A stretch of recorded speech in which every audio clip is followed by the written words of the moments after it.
사도 바오로의 콜로새서 말씀입니다.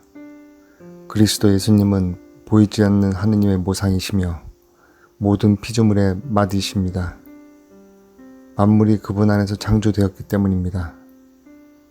하늘에 있는 것이든 땅에 있는 것이든 보이는 것이든 보이지 않는 것이든 왕권이든 주권이든 권세이든 권력이든 만물이 그분을 통하여 또 그분을 향하여 창조되었습니다. 그분께서는 만물에 앞서 계시고 만물은 그분 안에서 존속합니다. 그분은 또한 당신 몸인 교회의 머리이십니다. 그분은 시작이시며 죽은 이들 가운데에서 맞으십니다. 그리하여 만물 가운데에서 으뜸이 되십니다.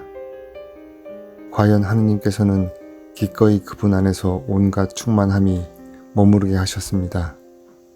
그분 십자가의 피를 통하여 평화를 이룩하시어 땅에 있는 것이든 하늘에 있는 것이든 그분을 통하여 그분을 향하여 만물을 기꺼이 화해시키셨습니다. 주님의 말씀입니다.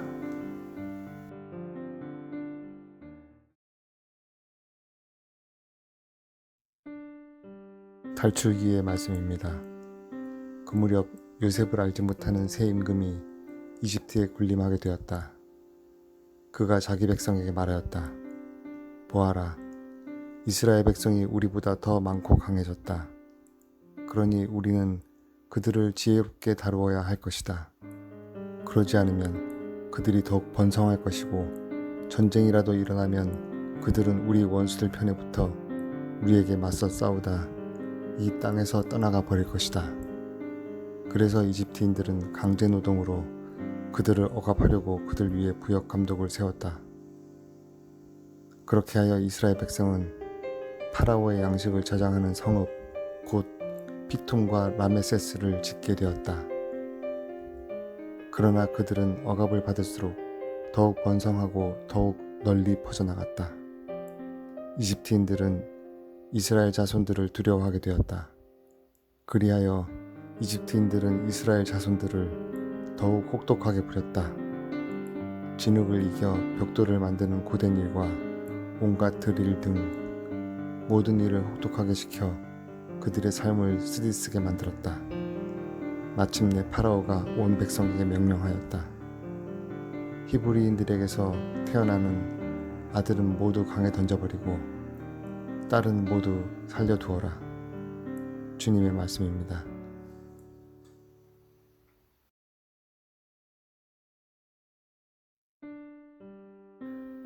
탈출기의 말씀입니다.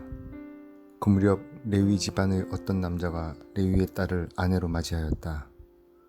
그 여자가 임신하여 아들을 낳았는데 그 아기가 잘생긴 것을 보고 석 달 동안 그를 숨겨 길렀다. 그러나 더 숨겨둘 수가 없게 되자 왕골 상자를 가져다 역청과 송진을 바르고 그 안에 아기를 뉘어 강가 갈대 사이에 놓아두었다. 그리고 아기의 누이가 멀찍이 서서 아기가 어떻게 되는지 지켜보고 있었다. 마침 파라오의 딸이 목욕하러 강으로 내려왔다. 시녀들은 강가를 거닐고 있었는데 공주가 갈대 사이에 있는 상자를 보고 요종 하나를 보내어 그것을 가져오게 하였다. 그것을 열어보니 아기가 울고 있었다. 공주는 그 아기를 불쌍히 여기며 이 아기는 히브리인들의 아이 가운데 하나로구나 하였다. 그러자 아기의 누이가 나서서 파라오의 딸에게 말하였다. 제가 가서 공주님 대신 아기에게 젖을 먹일 히브리인 유모를 하나 불러다 드릴까요? 파라오의 딸이 그래 가거라 하자 그 처녀가 가서 아기의 어머니를 불러왔다. 파라오의 딸이 그에게 말하였다. 이 아기를 데려다 나 대신 젖을 먹여주게. 내가 직접 그대에게 삭슬 주겠네. 그리하여 그 여인은 아기를 데려다 젖을 먹였다. 아이가 자라자 그 여인은 아이를 파라오의 딸에게 데려갔다.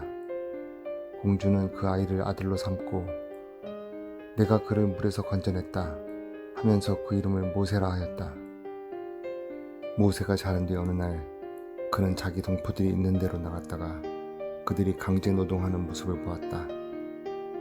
그때 그는 이집트 사람 하나가 자기 동포 히브리 사람을 때리는 것을 보고 이리저리 살펴 사람이 없는 것을 확인한 뒤에 이집트인을 때려 죽이고서 모래 속에 묻어 감추었다. 그가 이튿날 다시 나가서 보니 히브리 사람 둘이 싸우고 있었다. 그래서 그는 잘못한 사람에게 당신은 왜 동족을 때리시오? 하고 말하였다. 그자는 누가 당신을 우리의 지도자와 판관으로 세우기라도 했소? 당신은 이집트인을 죽였듯이 나도 죽일 작정이요? 하고 대꾸하였다. 그러자 모세는 이 일이 정말 탈로 나고야 말았구나 하면서 두려워하였다. 파라오는 그 일을 전해 듣고 모세를 죽이려 하였다. 그래서 모세는 파라오를 피하여 도망쳐서 미디안 땅에 자리 잡기로 하였다. 주님의 말씀입니다.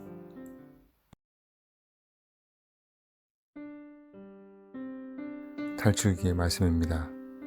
그 무렵 모세는 미디안의 사제인 장인 이트로의 양떼를 치고 있었다. 그는 양떼를 몰고 광야를 지나 하느님의 산 호렙으로 갔다. 주님의 천사가 딸기나무 한가운데서부터 솟아오르는 불꽃 속에서 그에게 나타났다. 그가 보니 떨기가 불에 타는데도 그 떨기는 타서 없어지지 않았다. 모세는 내가 가서 이 놀라운 광경을 보아야겠다. 저 떨기가 왜 타버리지 않을까 하고 생각하였다. 모세가 보러 오는 것을 주님께서 보시고 떨기 한가운데서 모세야, 모세야 하고 그를 부르셨다. 그가 예, 여기 있습니다 하고 대답하자 주님께서 말씀하셨다. 이리 가까이 오지 마라. 내가 서 있는 곳은 거룩한 땅이니 내 발에서 신을 벗어라. 그분께서 다시 말씀하셨다. 나는 내 아버지의 하느님 곧 아브라함의 하느님, 이삭의 하느님, 야고보의 하느님이다. 그러자 모세는 하느님을 뵙기가 두려워 얼굴을 가렸다. 이제 이스라엘 자손들이 울부짖는 소리가 나에게 다다랐다. 나는 이집트인들이 그들을 억누르는 모습도 보았다. 내가 이제 너를 파라오에게 보낼 터이니 내 백성 이스라엘 자손들을 이집트에서 이끌어내어라. 그러자 모세가 하느님께 아뢰었다. 제가 무엇이라고 감히 파라오에게 가서 이스라엘 자손들을 이집트에서 이끌어낼 수 있겠습니까? 하느님께서 대답하셨다. 내가 너와 함께 있겠다. 이것이 내가 너를 보냈다는 표징이 될 것이다. 내가 이 백성을 이집트에서 이끌어내면 너희는 이 산 위에서 하느님을 예배할 것이다. 주님의 말씀입니다.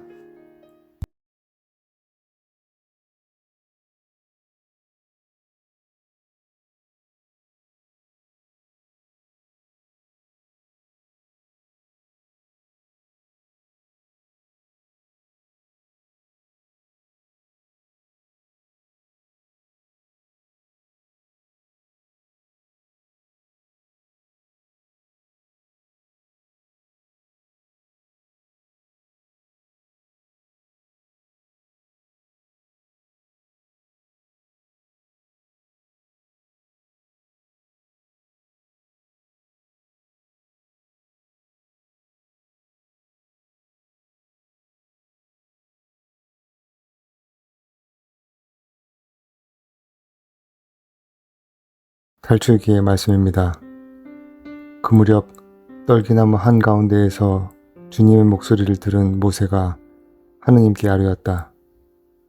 제가 이스라엘 자손들에게 가서 너희 조상들의 하느님께서 나를 너희에게 보내셨다 하고 말하면 그들은 저에게 그분 이름이 무엇이오? 하고 물을 터인데 제가 그들에게 무엇이라고 대답해야 하겠습니까? 하느님께서 모세에게 나는 있는 나다 하고 대답하시고 이어서 말씀하셨다. 너는 이스라엘 자손들에게 있는 나께서 나를 너희에게 보내셨다 하여라. 하느님께서 다시 모세에게 말씀하셨다. 너는 이스라엘 자손들에게 너희 조상들의 하느님 곧 아브라함의 하느님, 이삭의 하느님, 야곱의 하느님이신 야훼께서 나를 너희에게 보내셨다 하여라. 이것이 영원히 불릴 나의 이름이며 이것이 되도록 기릴 나의 칭호이다. 가서 이스라엘 원로들을 모아놓고 주 너희 조상님의 하느님 곧 아브라함과 이삭과 야곱의 하느님께서 나에게 나타나 이렇게 말씀하셨다 하고 그들에게 말하여라. 나는 너희를 찾아가 너희가 이집트에서 겪고 있는 일을 살펴보았다. 그리하여 이집트에서 겪는 고난에서 너희를 끌어내어 가나안족과 히타이트족과 암모리족과 프리즈족과 히위족과 여부스족이 사는 땅, 곧 젖과 꿀이 흐르는 땅으로 데리고 올라가기로 작정하였다. 그러면 그들이 너의 말을 들을 것이다. 너는 이스라엘의 원로들과 함께 이집트 임금에게 가서 주 히브리인들의 하느님께서 저희에게 나타나셨습니다. 그러니 이제 저희가 광야로 사흘 길을 걸어가 주 저희 하느님께 제사를 드릴 수 있도록 허락해 주십시오 하고 말하여라. 그러나 강한 손으로 몰아세우지 않는 한 이집트 임금은 너희를 내보내지 않으리라는 것을 나는 안다. 그러므로 나는 손을 내뻗어 이집트에서 온갖 이적을 일으켜 그 나라를 치겠다. 그런 뒤에야 그가 너희를 내보낼 것이다. 주님의 말씀입니다.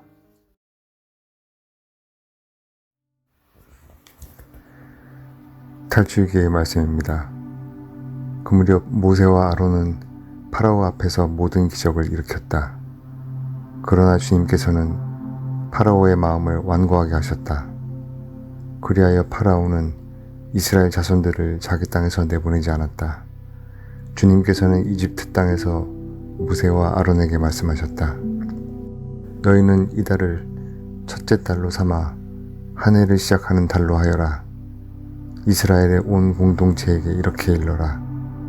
이달 초열흘날 너희는 가정마다 작은 가축을 한 마리씩, 집집마다 작은 가축을 한 마리씩 마련하여라.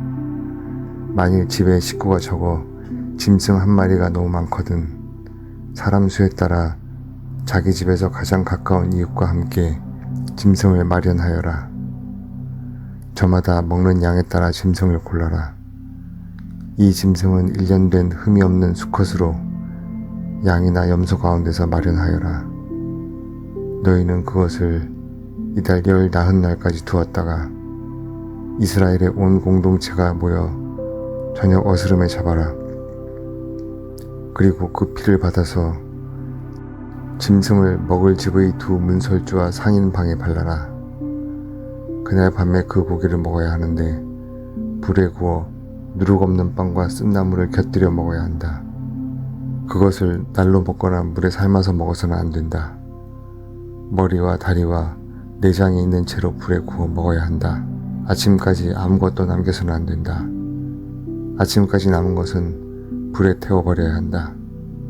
그것을 먹을 때는 허리에 띠를 메고 발에는 신을 신고 손에는 지팡이를 쥐고 서둘러 먹어야 한다. 이것이 주님을 위한 파스카 축제다. 이날 밤 나는 이집트 땅을 지나면서 사람에서 짐승에 이르기까지 이집트 땅의 맏아들과 맏배를 모조리 치겠다. 그리고 이집트 신들을 모조리 벌하겠다. 나는 주님이다. 너희가 있는 집에 발린 피는 너희를 위한 표지가 될 것이다.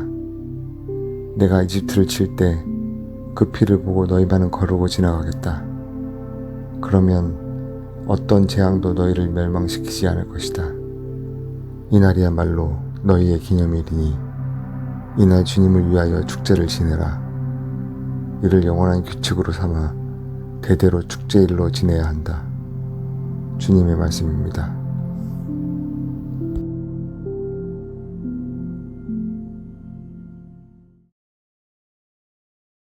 탈출기의 말씀입니다. 그 무렵 이스라엘 자손들은 라메세스를 떠나 수콧으로 향하였다. 아이들을 빼고 걸어서 행진하는 장정만도 60만 가량이나 되었다. 그 밖에도 많은 이국인들이 그들과 함께 올라가고 양과 소 등 수많은 가축대도 올라갔다. 그들은 이집트에서 가지고 나온 반죽으로 누룩 없는 과자를 부었다. 반죽이 부풀지 않았기 때문이다. 그들은 이집트에서 쫓겨나오느라 머뭇거릴 수가 없어서 여행 양식도 장만하지 못하였던 것이다.